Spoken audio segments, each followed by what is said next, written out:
Mysterious Vampire Wannabes. Fakes are all... Girl's Guide to Dating a Vampire. Brought to you by Mason. Shut up. Shut up. Beware of dark and mysterious vampire wannabes. Fakes are almost always incredibly needy. If his hands aren't corpse cold, run. If his hands are corpse cold, embrace them. And never let go. And nag on him for 2 books until he decides he's gonna make you a vampire.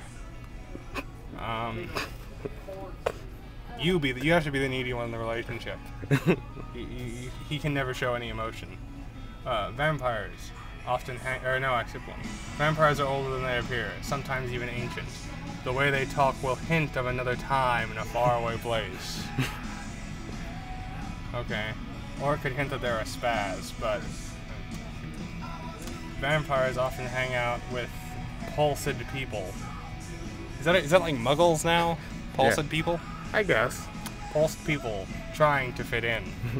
Look for the guy in the group that is quiet, confident, and wearing bronzer to hide his pale complexion. That guy is the guy for you. The guy who doesn't talk and yet wears bronzer. Vampires rarely display their power. Look for the boys who go out of their way to show you how strong they are, and cross them off the list. People who want to impress you are clearly not good enough for you. Make eye contact with possible vampires. If his gaze gives you shivers, there's a strong possibility he is a vampire. Or a sociopath. But being popular and trendy is a sure turnoff for vampires, so don't try to fit in or be liked. Create your own style. Make sure that you're completely unlikable. I can't use any words that I want to use, but make sure that you're completely unlikable in your social circle, so that a vampire will like you. It's important that nobody else like you, so make sure to treat them as though they are all but pawns in your grand game to snatch and snare and date a vampire. Don't wear a crucifix around your neck. It'll only ruin a good hug. And don't keep pencils behind your ear, but keep one in your purse just in case. I agree with the last part. If vampires exist, crucifix around your neck. I never got that, but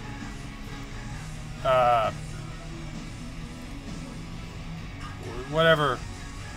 You know, we live in a country of religious freedom, so no problem there really. Do not throw yourself at a vampire. It's a sure way to get the blood sucked out without so much as a discussion about the possibility of immortality. It's important that you talk about you turning into a vampire. You can't do it automatically. You have to wait 3 books of talking to him about you being a vampire. And make sure that you do it every single time you talk to him. Talk about nothing else, actually. That's the only thing you can talk about. Share nothing with each other, except for your desire to be a vampire. That's all. Vampires love a challenge. Show some interest and then back off. Alright? That kind of runs contrary to the first one, where it's like, don't throw yourself at a vampire, but you have to show some interest, so whatever. Let him be the expert on historical facts. They've usually had first-hand experiences that are much more accurate than your history books.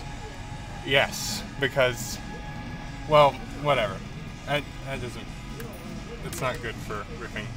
Make sure your vampire isn't one that fully accepts his nature. If he isn't majorly conflicted in some way, run. Make sure that you have men who are unsure about themselves. Vampires feed on the blood of the living, so always go out in public until you are absolutely sure you can trust him. That's a good rule, I guess.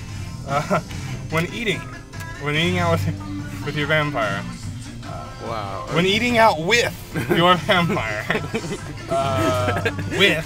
don't put garlic on your pizza. In fact, give up garlic altogether. That's where it would break me. I would be like, no, ma'am, I have to have garlic. It's garlic or you, and I have to say that I am unwilling to give up that part of my diet. It's just so delicious. You don't realize how delicious it is.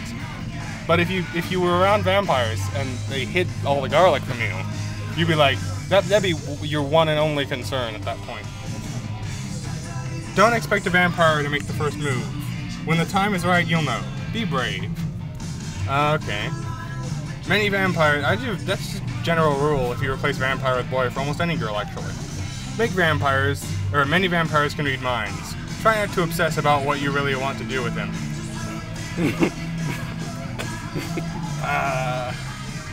Remember, reading is not cheating. What? That one confuses me. Vampires are strong, moody, and undead. Give him some space when he needs it. Alright. Get used to sleeping all day. That's a good rule, I guess. If a vampire tries to kiss you when he's angry, run. If a vampire tries to kiss you, ever, or if a man claiming to be a vampire tries to kiss you, don't stick around for that. Never ask a vampire if he can become immortal. It's unbecoming. Alright. The process of becoming immortal is extremely painful.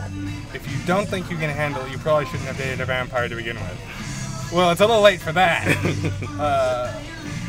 If a vampire asks you to join him in immortality and you're not interested, run.